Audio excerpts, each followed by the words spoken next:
everybody, and welcome to a very exciting vlog. So over the past couple of months I've been doing vlogs for the entire Hunger Games trilogy. I read them for the first time and vlogged the experience, so it only seemed fitting that I would do a vlog for the Ballad of Songbirds and Snakes. I'm surprised I got the title out correctly in the first try. So my copy of this book came yesterday. I basically was waiting by the front door, waiting for it to be delivered. We also got 4 bottles of caramel syrup for our coffees delivered in that same box. So if you're wondering why it was such a big box for a book, that's why. What a good delivery day. Caramel and this book. I have just started reading it. I read a chapter yesterday and a chapter so far today. So I'm only up to page 37, beginning of chapter 3, but I already have thoughts. Oh, but before we get into any of that, I do want to say there's going to be spoilers for this book. This is a spoiler-filled vlog, so if you want to avoid being spoiled for what happens in this book, add this to your watch later and come back once you've read the book. But yeah, there's going to be spoilers in this vlog, so there is your warning. But now that that warning's out of the way, let's talk about it. I'm only 2 chapters in, but we've already seen some references or things that we've seen in the original trilogy. So Snow's grandmother gave him a rose to wear on his shirt, and we know that roses are a big part of the series with Snow in the Hunger Games trilogy. So I thought that that was really interesting. I definitely think we're going to see more of the roses throughout this book. I wasn't expecting things to be like dropped in the first chapter, but they were. We also saw that Snow and his cousin Tigress, which I don't know if we knew that they were cousins before this book was kind of announced, but they are, which is insane. I'm excited to see that relationship kind of change and to see like why their relationship or their lack of a relationship is there in the original Hunger Games trilogy. But we see that them and their grandmother are like storing canned foods in the walls and in the clocks of their house. And in Mockingjay, when Katniss and everyone are making their way to the Capitol, they're in Capitol houses and they're finding canned foods in like the walls and things. And I just was like, oh my god, are those like, is that the food that they were eating? Like, obviously maybe not the exact same house, but still, I was just kind of overwhelmed. I think there's going to be a lot of nods to the original trilogy. At least I hope so, because I feel like there's a lot of things that we just don't know in the original trilogy, especially about Snow. So I'm very excited to see what happens in this. I don't really have many predictions. I've basically avoided any discussion, any even spoiler-free reviews of this book. I don't want to know anything. I don't want to know anyone's thoughts. I just want to go into this and not really know much of anything other than the fact that Snow is mentoring the District 12 girl, which I obviously think that there's going to be some parallels between this District 12 girl and Katniss. Maybe. I mean, why would he be mentoring a District 12 girl in this book if it weren't for the parallels? You know? Not many predictions. I have no clue what's going to happen. I'm just really excited to see what is going on in this book, and I'm really excited. So yeah, that's kind of it for right now. Only 2 chapters in, not much to say, and I don't really have any predictions, so I'm excited to keep reading, and I will check in with you guys when something else happens, because I'm sure it's going to be stressful this whole time. You may be thinking that this is a different day because I'm in a different outfit. No, I just forgot how to drink and I spilled coffee all over myself earlier, so it's the same day. And I've been doing a little bit of reading. I'm on page 55. I'm in the middle of chapter 4, I think. And I think it's just really interesting to see the difference in the way people view the tributes from the districts, and also to see the way that people view the Hunger Games, because I definitely think that this Hunger Games is going to be the one that changes like people's perspective on it, or the people from the Capitol, how they see it as a form of entertainment in the original trilogy, whereas in this book they don't really enjoy watching it. It's not something that is a big spectacle like it is in the first trilogy. So I feel like there's going to be a big difference by the end of this book. I feel like we're going to see that change. But seeing how the tributes are treated in this book, it's really sad, but it's also really interesting to see how different it was in this book, in the 10th Hunger Games, than it was when Katniss and Peeta were in it. I don't know. It's very interesting. I'm excited to see how else the Hunger Games kind of change throughout this book, because I definitely feel like this is going to be the start of the Hunger Games becoming more entertainment for people, so I'm intrigued to see how that all comes about.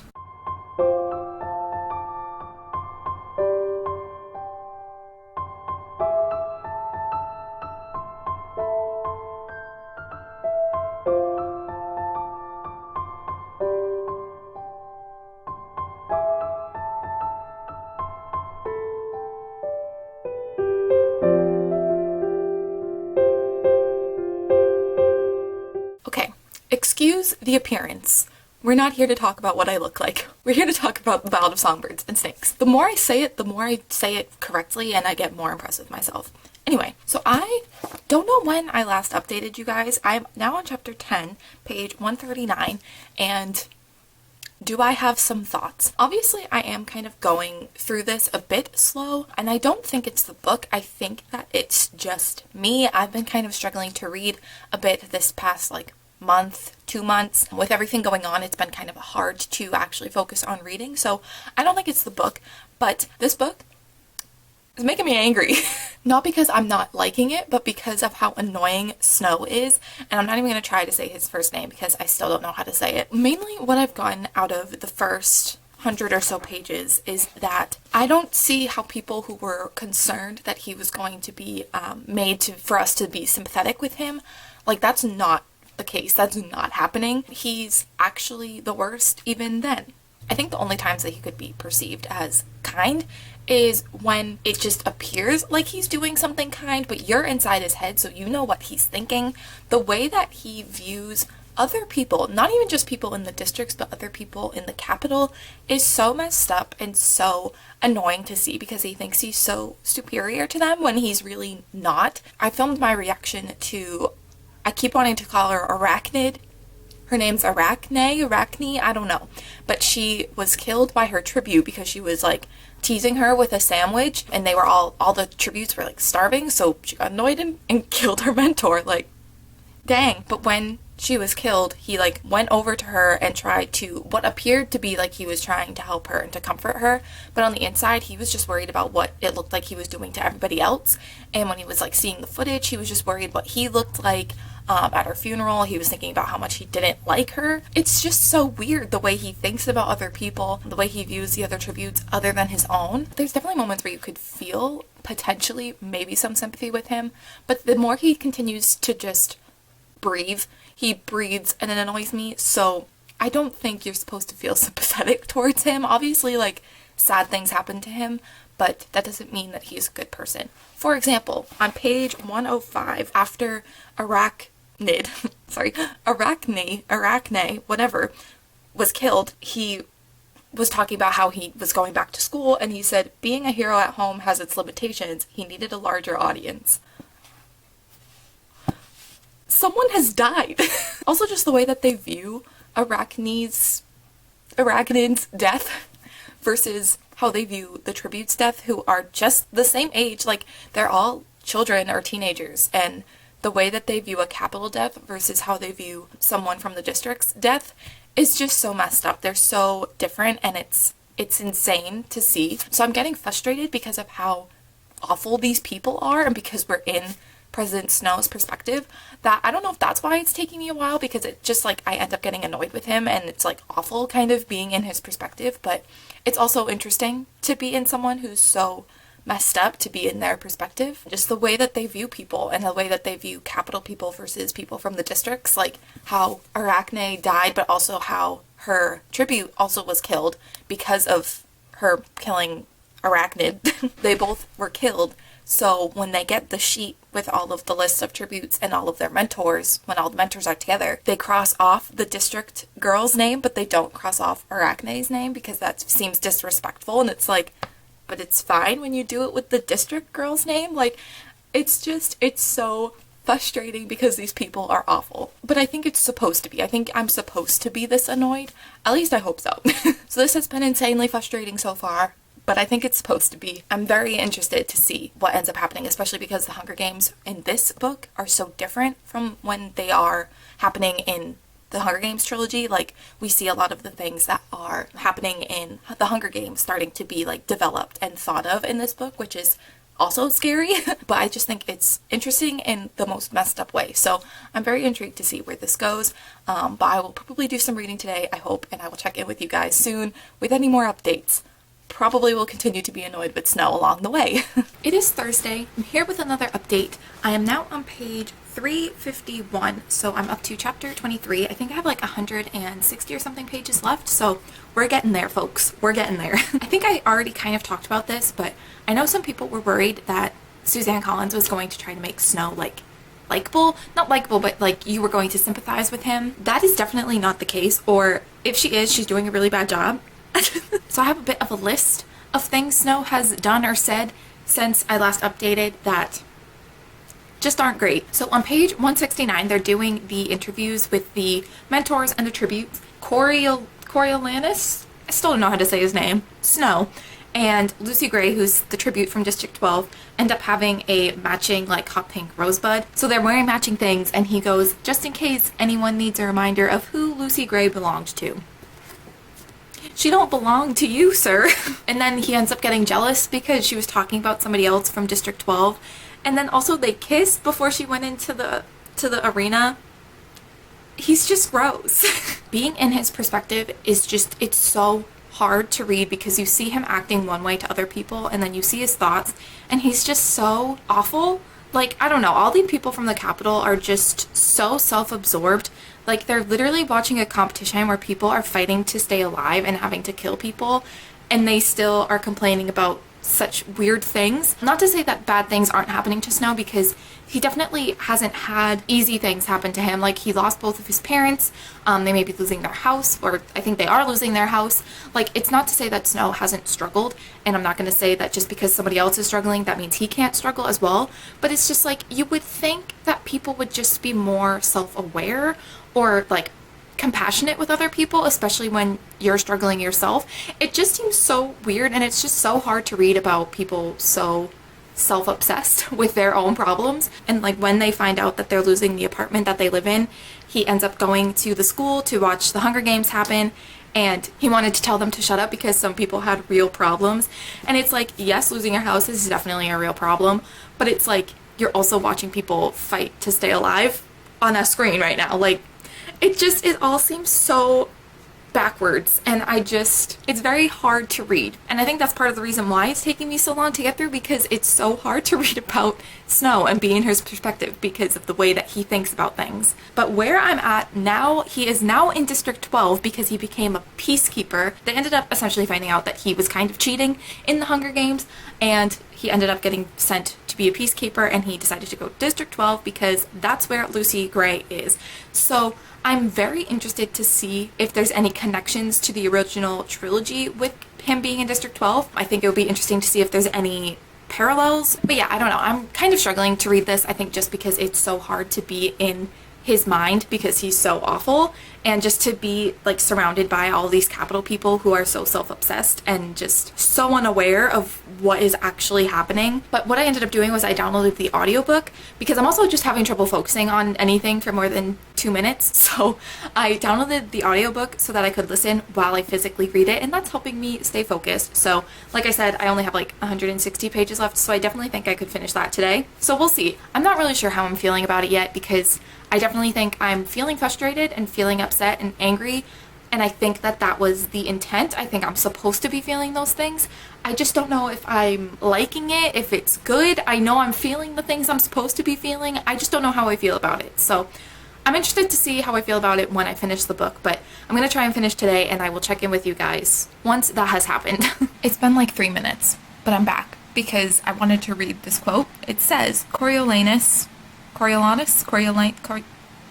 his name, felt sure he'd spotted his first mockingjay, and he disliked the thing on sight. I just feel like the way that she writes about certain things, it's like, it doesn't seem automatically like a connection to the original series, but like when you think about it, like Katniss being the Mockingjay, I don't know. I feel like anytime they mention Mockingjay, I'm just like, Katniss. That's her.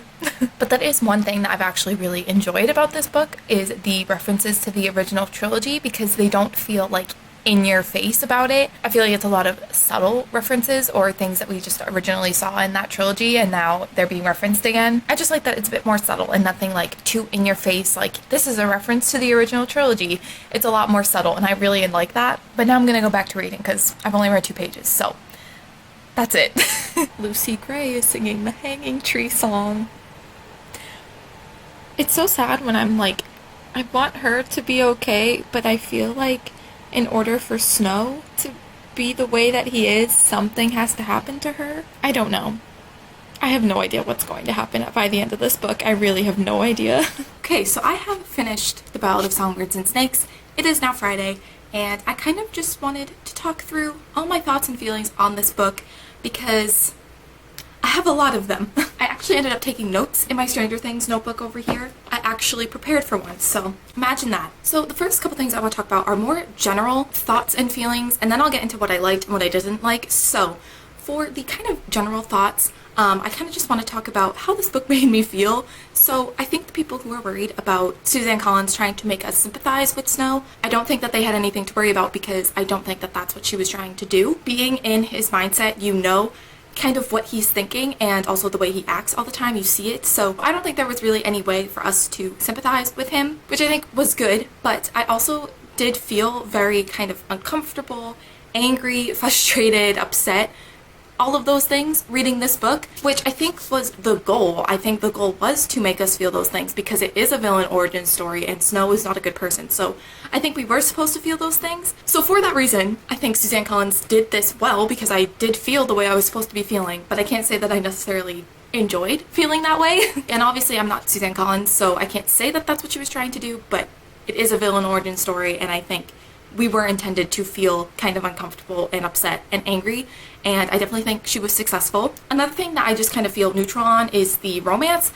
I don't necessarily think we were supposed to be rooting for the romance because Snow is so possessive. Being in his mindset is a scary place, and seeing the way he thought about her, the way he viewed her, the way he was so just possessive of her was kind of scary to read, honestly. So I don't think we were supposed to be rooting for it, and I also think that a lot of us knew going into it that it wasn't going to work out. So I don't think we were supposed to be necessarily rooting for the romance, but I also wasn't invested in it. I just didn't care. Like, it was just kind of there as part of the plot. So I don't know. It was just there. It was the thing I feel like I should make note of. So there it is.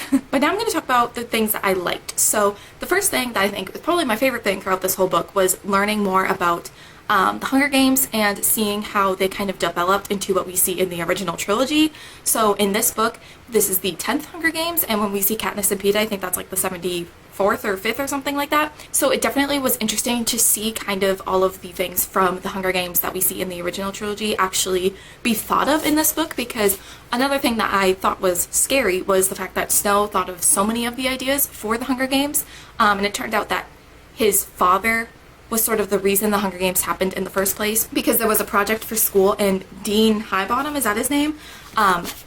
Was drunk and was making up the Hunger Games, and Snow's father ended up handing that assignment in, and that's how the Hunger Games started. And then we see Snow thinking of all the ideas on how to further the Hunger Games, and I thought it was scary but also interesting to see how it has evolved into what it is in the original trilogy. But to see it in the early stages was, I think, quite interesting. Definitely still scary and sad, but still interesting to kind of see how that grew into what it is when we see it in the original trilogy. How many times have I said original trilogy? I also liked that we were able to see the Capitol kind of struggling with the war as well. When we see the Capitol in the original trilogy, they're still, like, they're thriving. They're not really struggling much like the districts are, but in this, they're still struggling from after the war. So I think that that was interesting to see. I also really enjoyed a lot of the subtle references to the original trilogy in this book. I think it would have been kind of cheesy and a bit fan servicey if they were too obvious. And I mean, there were some that were a bit more obvious, but I still feel like it was done in a tasteful way where it's like, if you were a fan of the series or you read the original trilogy, like, you might pick up on it, but it's not like in your face about it. So some of my favorite references were the Hanging Tree song, or just like any of the songs that Lucy Gray sang, because they're songs that we see Katniss singing in the original trilogy, and it was so cool to see that Lucy Gray was actually the person who wrote the Hanging Tree song. Like, that's insane. Probably one of my favorite, like, references in this book. But also I liked the, like, really obvious one with the Katniss plants. That was, like, the most obvious reference, I feel like, but it was so cool to see. One of the characters was picking Katniss plants, and Lucy Gray goes, "But they're not ready yet." Because it's a prequel to Katniss's story. Like, that's so cool. I really liked that reference, and I think that that was probably the most obvious one.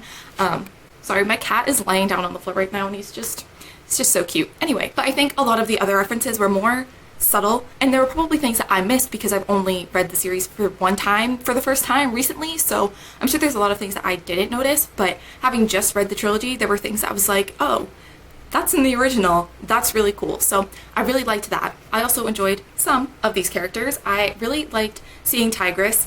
I think that that was kind of cool and crazy that she and Snow are actually cousins. I think that that's very interesting. I also liked Lucy, and I liked Sejanus. Not sure how to say any of these names, so bear with me. But I liked them as well. I feel like once we got into the third part, a lot of my feelings on a lot of things changed, but I'll talk about that in the dislikes section. But for the most part, I really liked those characters. And my last thing I want to talk about in this section was the fact that I really enjoyed the writing. Suzanne Collins is such an incredibly talented and smart writer. She always writes things with a purpose. She doesn't just throw things in for no reason. There's always a reason. And sometimes they're a bit more obvious, but I think there's so many things that she probably wrote in here that are like symbolism for something. They mean something deeper than I would even know. So I just think that that is so cool, and she's just so smart with her writing. But also she continued with the cliffhangers in this book. I feel like with the original trilogy, every chapter ends on a cliffhanger. Some are bigger than others, but it still is a very dramatic ending to most chapters, and I feel like that definitely continued in this book. Again, there were some cliffhangers at the end of some chapters that were a bit more dramatic than others, like the end of chapter 6 when Arachne, still don't know how to say her name, still want to say Arachnid, but when her tribute ended up killing her at the zoo. I think that that was an insane cliffhanger, and there was so many other things throughout this book that were cliffhangers. So that was really cool. I liked that she kind of continued that style throughout this book. So yeah, I think that that's everything that I kind of liked about this book. So now let's talk about the things I didn't love. First of all, there were things in the writing that I did enjoy, but the thing that with the writing that I didn't really like is the pacing. I feel like the pacing was a little bit off with this. I feel like there were a lot of really big things that happened in this book that happened really quickly, and then other things that were not as important but were happened really slow. And I wish that some of the bigger events were kind of expanded upon a little bit more. Like I feel like the whole third part of this book, the pacing was so weird. I feel like the third part was a bit too long, but I also feel like the ending was actually really rushed. I feel like the bigger things that happened in the third part happened really quickly. I feel like the whole ending with Snow and Lucy going into the woods, and then her kind of finding out that Snow was the reason Sejanus died, and then her kind of leaving him, and then them trying to find each other and trying to kill each other. Like, what happened at that end? Like, that was so fast that I don't even really know if I understand what happened. They went from being in love with one another to him like looking around for her with a gun trying to kill her, and it's just like this happened so fast that I wish that it was explained a bit more, or just there was more time dedicated to it instead of like some of the other more slower things that happened in the third part. I also feel like just the third part in general was not my favorite. I don't know, I feel like the third part could have been really interesting with Snow being in District 12 as Peacekeeper, but it just wasn't what I was expecting. And I also feel like the ending with Lucy and how everything happened that way was a bit disappointing and also a bit rushed. So I don't know. So the third part definitely wasn't my favorite. And I also kind of wish that the Hunger Games were the actual like games were explained a bit more. I feel like that happened pretty quickly. Like that's only in the second part of this book, I feel like. And when it's a book about the Hunger Games, I just was expecting it to be a bit more drawn out. I also feel like we didn't really get to know a lot of the tributes from the other districts, which kind of bothered me just because I didn't really know what was going on, and like they would say all these names and I'm like, I don't even know if that's a tribute or a mentor. Like I don't know who these people are.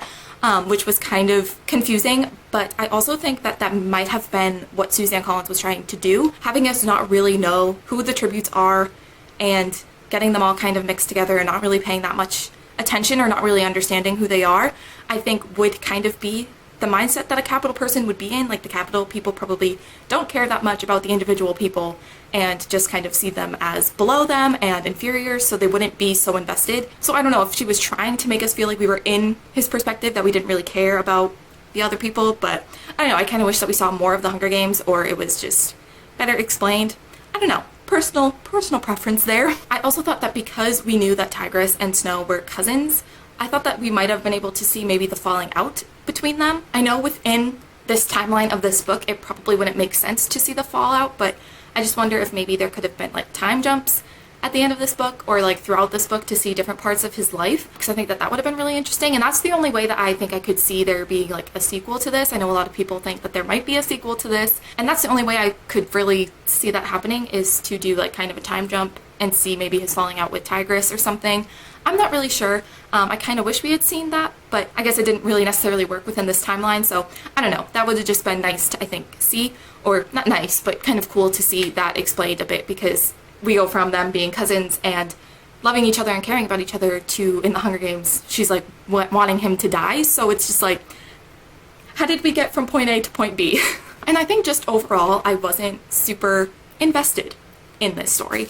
I feel like because we were in Snow's perspective, I didn't really care, and I also knew that he was going to end up being okay. Like, anything that was relatively high stakes was not really that high of stakes because I knew he would get out of it. I knew he'd be okay because he becomes the president and he's fine. So obviously it is a prequel, so that is going to happen. I don't know, I just didn't feel super invested. A lot of the characters annoyed me.